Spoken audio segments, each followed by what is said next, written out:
Well, hello everyone. Thank you really for giving us a little bit of time on this very busy agenda of yours today to talk a little bit more about the MDI and the MDI data that you have in the Manitoba First Nations school system. So my name is Merit Gilbert. I am the implementation manager here at HELP.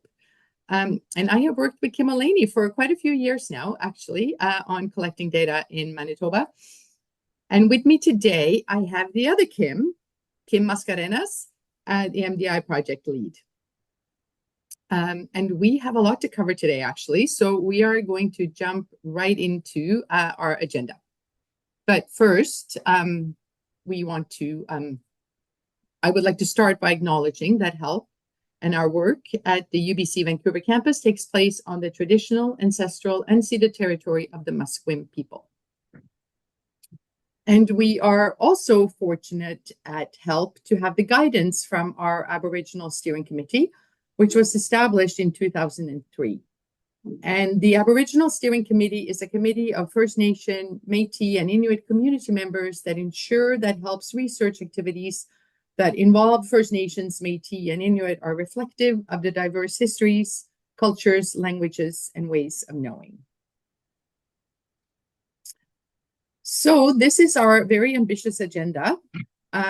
So quickly, I'm going to do a quick recap of what really the Middle Years Development Instrument, what it is, just in case there's some people who are new. Then we're going to take a look at your data, your grade 4 and 7 data, mainly from last year, 23-24, but also a little bit of a look at over time. And then Kim will also present some examples and how some schools and school districts here in British Columbia have used their MDI data. And then we'll do a very quick walkthrough of the MDI e-system. I know there are mainly principals in the room, but maybe some of you will be survey administrators, or after this, you'd want to log in to view your reports. So we will just show you how our system looks like once you have a login. Okay. So for more than 2 decades now, HELP has collected data about children's experiences and development through what we call the Child Development Monitoring System. And this system consists of 5 questionnaires that gather information on critical periods in children's development and exploring individual, family, and community factors from different perspectives at a population level.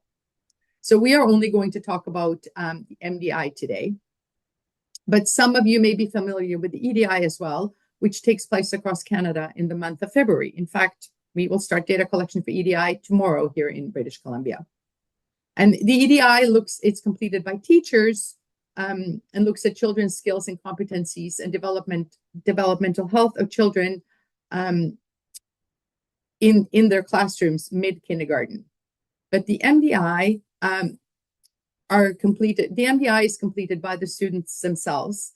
It used to be grade 4 and grade 7, but now it is open to from grade 4, 5, 6, 7, 8. And it's really up to districts or school systems such as yours to decide which grades you want to participate with. The focus for the MDI is on children's experiences inside and outside of school and assets in their lives. And it's really how we hear from the students themselves. Okay, next slide, please. So we know, and we are reminded time and time again, that child development is complex and that our monitoring system data are just one part of the story that helps us understand and respond to the differences that make a difference and can help monitor change over time. So here are just a couple of models that provide perspective on the various influences on children's lives. One is from HELP, the Human Early Learning Partnership, and the other is from the BC First Nations Health Authority.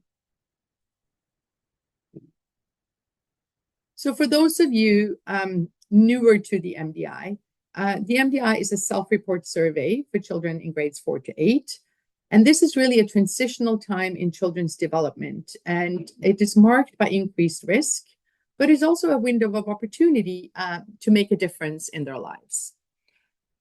And in this regard, the MDI is really unique. It reflects children's voices And it is an opportunity for us as adults to hear and learn directly from the children. And also children feel very much empowered when they're confident that their thoughts and perspectives are being taken seriously by the adults in their lives. So the MDI really looks at the development of the whole child in multiple contexts, mainly in schools, in their families, in their neighborhoods, and their out-of-school time. And so why is it so important that we collect this data during the middle childhood? The answer really is that the middle childhood is a time of transition. In many ways, many changes happen to children during this time. Cognitively, they become more self-aware and are more aware of others. Socially, children's worlds began expanding, and their connections to peers become increasingly important. Academically, children begin receiving grades and face more pressure to succeed. And physically, of course, children are entering puberty. So really what happens during the middle years will set children up for how they handle adolescence and adulthood.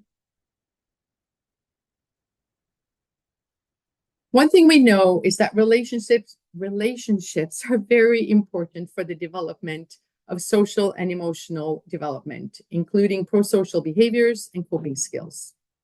And we also know from research on resiliency that relationships are central to children's healthy development. Really, relationships and connections with peers and adults at home, school, and community are part of the MDI measures.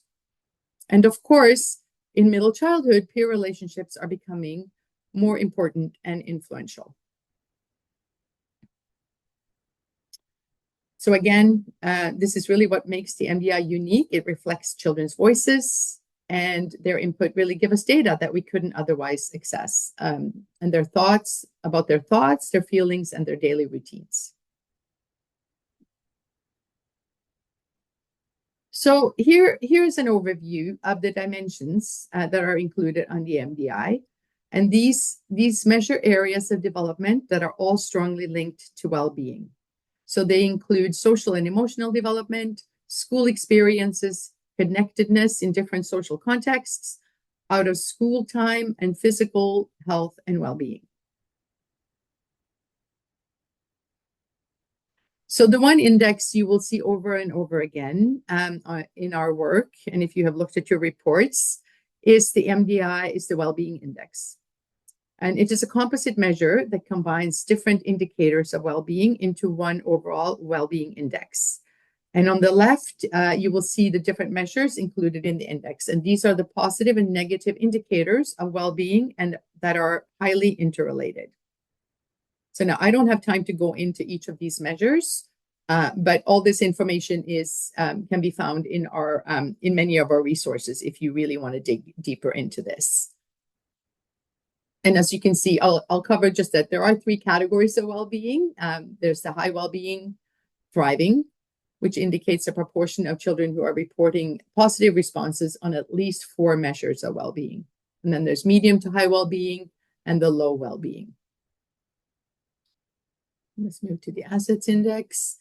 And the assets index is a measure of key resources and influences that are present in children's lives that help promote positive development and well-being, such as supportive adult relationships, positive peer relationships, proper nutrition and sleep, and participation in out-of-school activities.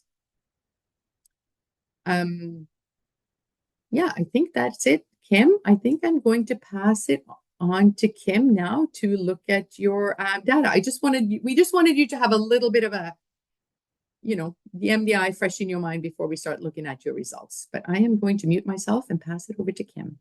Thank you. Great. Perfect. So thank you so much, Merit. Okay, so for this section of the presentation, we're going to look at some of the highlights from your school system's MDI reports or MDI data from last year, so 23-24, for your grades 4 and 7. And before we do that, we feel that it is very important to say that, of course, first and foremost, this is your data and you really are the experts in this. You know your context in your school system, in your schools, your context in Manitoba, and of course, you know your students very, very well. So we will show you some of the highlights from the data, but we really rely on you, on your knowledge and your expertise for the context as you unpack and as you explore more of your MDI data. So your school system is already very unique in itself. In Manitoba, you are the only one using the MDI, which is really great. And of course, because it's unique, it's really not comparable to anywhere in BC or elsewhere in Canada.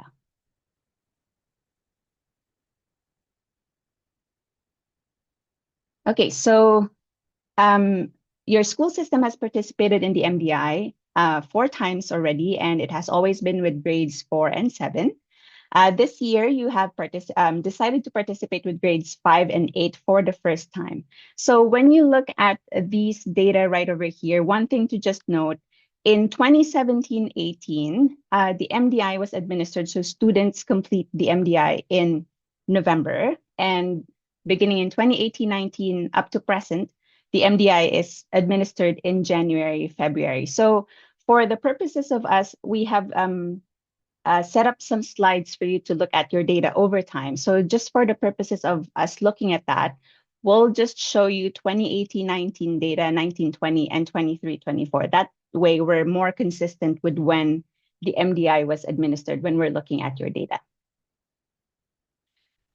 Some questions that might be good to ponder on or to consider while you look at your data, or maybe if you want to take notes, what strengths do you anticipate to see here, or areas of growth, or what jumps out at you, or what are you curious about already, like just by looking at the data in the school system in that higher level before you look at your school report. So that might also be a good thing to note, so that later on in your activity, you have something to also look back to the schools in the school system MDI data that you have.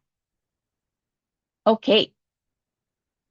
So digging in, so the first one that we're going to look at are your assets for last year. So Merit mentioned there are 4 different assets in our assets index, right? So we're looking at your adult relationships, peer relationships, out of school, nutrition and sleep. So thinking about these assets, what do you think are we going to see in your assets for 23-24?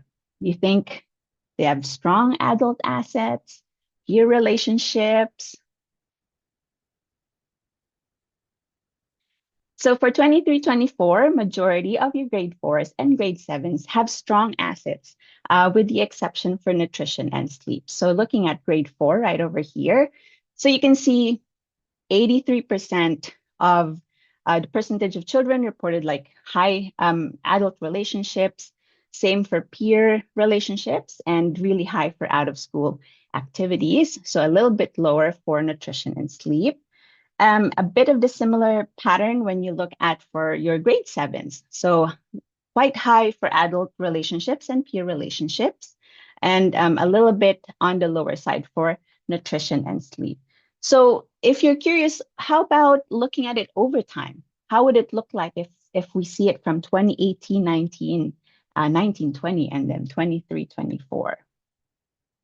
So as you can see here, adult relationships, 2018-19, 19-20, 23-24, this has been steadily increasing, really fairly stable for peer relationships. There's a bit of a drop for nutrition and sleep. This might be one thing that you might be curious to unpack or to maybe discuss within your school principals or your community, and really high for out of school activities. Quite the similar pattern that you see for your grade 7s here, really high for adult relationships, very stable. A little bit of a drop for peer relationships here, but for the 2019-20, 23-24, this has been quite stable, and a little bit lower for nutrition and sleep. So why is it important for us to look at assets? They are important because assets are what we call actionable. So these are things that can be modified in a child's life to help support their well-being. And as you can see here, as a child report or have a higher number of assets in their life, in their environment, their well-being increases as well. So with it being actionable, meaning this can be we can put it in your programs or maybe include some of this in your school planning. And these things are really the things that we can do to help support the well-being of your children or of your students. Okay, so that's for assets. Now, let's look at your well-being. So Merritt mentioned the 3 different categories for well-being. So what do you think we will see for your well-being for 2023-2024? So 22% of your grade 4s report high well-being, while 16% of your grade 7s report high well-being. So if you look at that in the well-being index graph, so you can see here, this is for grade 4, 22% thriving, but students reporting medium to high and high well-being is about 40% altogether. And you have your grade 7 right here. So you can see 16% thriving, 22% for medium to high. So about 38% altogether reporting medium to high and high well-being. So one thing that you might be curious, when you look at it, you say, okay, grade 4 has 22% thriving, and it's a little bit lower for grade 7. So actually, this decrease in well-being from 4 to 7, according to research, this decline is actually pretty common for adolescents. As Merritt mentioned, this is the time of change for them for mentally, socially, physically. There's probably a lot more pressure in their lives because they're growing older. So of course, this has impact on their well-being. That's why we say middle childhood is an ideal time for prevention and for intervention. So now let's look at your well-being over time. So the thriving rate for grade 4 children have remained relatively stable for grade 4s from 2019-20, 23-24. For grade 7s, this has slightly increased. So when you look here for your grade 4s, it has increased a little bit from 2018-19, 19-20, and this has remained stable. And if you think about it, 19-20, we can say this is before the pandemic. I'm not sure if we can say we're completely out of it, but 23-24, even though we have that stressful time in our lives for your grade 4 kids, this means the grade 4s have reported really relatively stable, high well-being or thriving. And when you look at your grade 7s, there's a bit of a drop for 2018-19, 19-20. But if you can imagine, even with the pandemic happening, now in 23-24, this has increased a little bit to 16%. So there's more percentage of children reporting higher well-being. So I hope there's some things here that you've been noting that probably you'd be curious to see in your own school reports so that you can sort of use this as a reference. So we've done the assets index, we've done the well-being index. One of the things that Merritt also mentioned that we have is what we call the dimensions of the MDI. So for the purposes of this presentation, let's focus on one of them, which is connectedness. I know that you already had some brainstorming activity this morning on social and emotional learning. So now let's focus a little bit more on connectedness. So what do you think is do kids feel connected with the adults in their lives? So grade 4s and grade 7s, connectedness to adults in school, in their neighborhood or community, and in their home are actually particularly high, especially for adults at home. So when you see your grade 4 data here for your school system, look at that. Most of your kids are feeling connected and have really quality relationships for adults in their lives, not just in their neighborhood and community, but also in school, and most especially at home. Similar pattern for your grade 7s. Most of them are feeling really connected to the adults in their school, in their neighborhood, and at home. And, as Merritt mentioned, this is also the time when peer relationship is becoming more important. So you might see there's a bit of a difference with how connected grade 4s are feeling maybe to their adults versus when you look at grade 7s. Now let's look at this over time. So do you think from 2018, 19, 19, 20, and then last year, do you think their connectedness has increased, has remained the same? So as you can see here for your grade 4s, look at that. From 2018-19, their connectedness to adults in school has increased. And even though when you say 2019-20, 23-24, in between the pandemic happened, this has remained relatively stable. So they are feeling really connected to the adults in their schools. Same thing with adults in their neighborhood and at home. And if you look at grade 7 right over here, there's that jump from 40% to more than 50% of the kids reporting that they have quality relationships with adults at school. You know, like also increasing for their connectedness with adults in the neighborhood. And this has been really high, which is great, right? So adults, they also have that great relationship with adults in their home. So now let's look at one of the questions that we ask in the MDI for the students is for them to tell us if they have an important person or like an important adult that they have in school. So they can answer this, that they have 2 or more than 2 adults that they feel connected to. If they have 1 person or 1 important adult in their lives and in school. Or they can also say none, that they don't have any. So what do you think is the findings that we have for your kids in grade 4s and grade 7s? Do you think they have 1? Do you think they have 2 important adults at school? So majority of your grade 4s and grade 7s report that they have at least 1 important adult in school.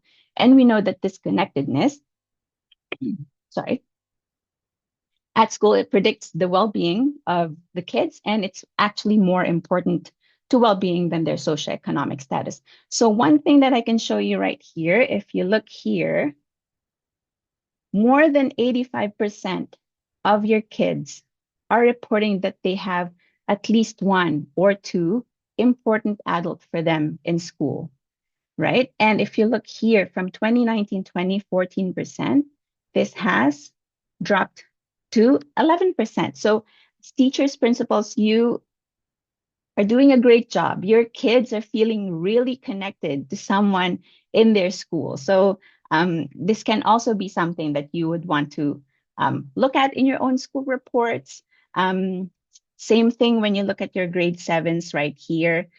More than 75% are reporting that they have 1 or 2 important adults in their lives in school. And again, when you look at here, the number of students reporting none from 2019-20, this is now down to 26% in 23-24. So great job. I mean, that is a testament to how you have that great relationship with your kids at school. So these are really just highlights that we would like to show you. There's, of course, a lot more things that you can look at in your reports. And if you have any other questions about the data, please, of course, let us know. So just switching gears a little bit, I just want to show you a few things on how some schools or school districts in BC have used their MDI data. So one place that'll be great for you to go to is what we call the Discover MDI website. So it's discovermdi.ca. If you go to using the MDI, making change with the data and making change in school systems, we can definitely make sure that you have the links to these resources. And here you can see how the MDI data can be used, right? You can use it to understand students' perspectives about their lives inside and outside of school. So maybe you would like to work more with your kids and your MDI data, do focus group activities with them. as I've said, now we've just looked at your connectedness dimension. So what are the other things that you can look at as an adult, or like as from a classroom educator's perspective, that maybe can help contribute to the climate or like feeling of belonging of kids? So we can look at the connectedness dimension, and there's also the school experiences dimension that we haven't looked at, but of course these are also in your school reports. You can also use the MDI to monitor progress towards, say, different goals that you have in your school planning. So if you want to see some examples of how some school districts have used that, when you go to this page, you can click on these links, and this will direct you right away to those school districts plans, or like just to get an inspiration or idea how they've used that. Find different ways of maybe how to connect that with your own curriculum in Manitoba or in your school system.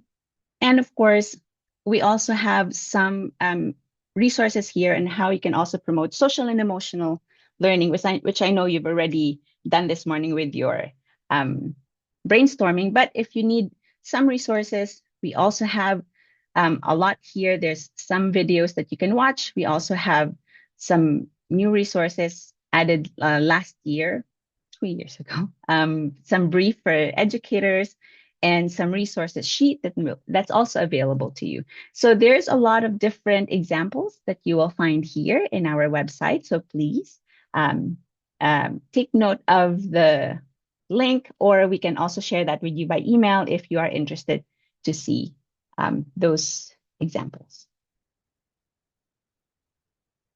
Okay, so one specific example that I also would like to share with you, Pacific Rim is one of the districts that we have been working with for, I think, almost 10 years now. So they came together to explore their data, and they were also alarmed when they saw here how few, I mean, the number of students in their grade 7 who did not identify with an important adult in school. So this really sparked discussions on the topic, and eventually it led for them a district-wide mandate to focus on this area, which then allowed schools to build strategy for their staff to meet their own school's context. Of course, different schools have different context. So they had a staff meeting. They looked at, some of them looked at a list of the students and noted which students they had a connection with, and they concentrated all of their efforts into looking at those students who didn't have any connections. And so they used this date as a point of inquiry. So from here, they started thinking, if we feel like we're doing a good job connecting with our students, how come the MDI data says, kids are saying something different? Why is that? So they just started being curious about this.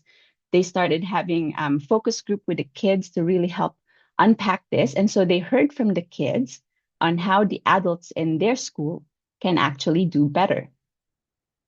And so they used the MDI to measure their progress over the years. And as you can see here, they were able to make significant progress in this area. So they've done the MDI for 5 consecutive years. And then here they were able to see how effective the programs that they have implemented in their schools to really make sure that a kid feels connected to an adult. So those are just some examples. If you would like to see more or different examples, let us know, and we can definitely share some of those resources with you. Okay, so just some reminders on how really can you dive in when you look at your school reports. I know that's something that you're going to do probably this afternoon. Get familiar with your data and your reports. So one of the things that we said in the agenda is also, we would like to show you, of course, number one, where are your reports? Where do they live, right? So that you're able to actually get to them and see them. Okay, so in order to access your reports, they are in what we call our eMDI system. So this is also where you would go if, for example, you will be helping administer the MDI survey to the students in your schools. So in your inbox, we've sent you a password reset email. And from there, you will create your email. And if you need to log in, all you need to do is go to mdi.ubc.ca, click on Teacher Administrator Login, and this is where you will put your school email address. So just for example, and your password, if I remember mine. Okay, and this is what you will see when you log in. So some of the things that you will see here in the left-hand navigation panel are actually for survey administration purposes. So this is where you will look at your class list. This is where some of the things that you will need in order to administer the survey to your students. But for the purposes of this presentation, I just wanted to show you where you can find your reports. So in this left-hand navigation panel, when you click on reports, this is where you will see your existing reports. So for example, if your school has grades 4 and grade 7 reports, you will be able to click on them right over here. And this is where it'll open a new tab where you can save, say, a PDF of the report, or you can also save it on your desktop so that it's easier for you to find. I know that you will eventually determine some of your MDI champions for your schools in order to administer the survey with your students. So maybe we will share a different video on the actual survey administration for once you've determined those champions that you have in your schools. Okay, so when you have your reports, get familiar with your data. Just be curious when you look at it. It will be probably overwhelming in the beginning because there's a lot of things to see in there, but just focus on what stands out to you, what is surprising, and resist jumping into conclusions or like seeking explanations right away. So the first focus that you want to do when you review your data is just think about the questions that come up for you, so that this way we can really brainstorm with your, say, school community. What are the actions that you might want to take when you look at your data? And of course, the MDI data can be used in many different ways. Like, for example, for you, you might use it for your school planning. You might want to use it to have discussions with your school staff and your youth, initiate maybe cross-sector partnerships or support funding applications. There's a lot of different ways that you can use your MDI data. And as we have mentioned, data is, of course, best understood in context. So by taking your local contextual factors into consideration, you gain better understanding of the factors that might be affecting children in your community. Like, for example, what has been happening maybe in your school or your school system in the last few years. Maybe there were programs or initiatives that have been implemented that has an impact on your data. Or COVID. Has COVID maybe affected some of the results? So those are just some of the things that you would like to maybe think about. And of course, consider also adding additional data or information, right? Like maybe focus group with your kids, or maybe consulting some of the parents and some of your community partners or community members. And remember that exploring the data with others is an action in itself, and it fosters connection as well. If you would like to see more resources on how you can work with kids and the data, we have all of these resources in our Discover MDI website. We have materials that can support you or your teachers on how to review the data with your youth. We also have heard examples on how like the youth can also lead the exploration with some younger students. So all of these resources are available in our Discover MDI website. And if you do want to learn more about the different measures that we have in the MDI, we have quick sheets as well. And again, all of these are housed in our Discover MDI website.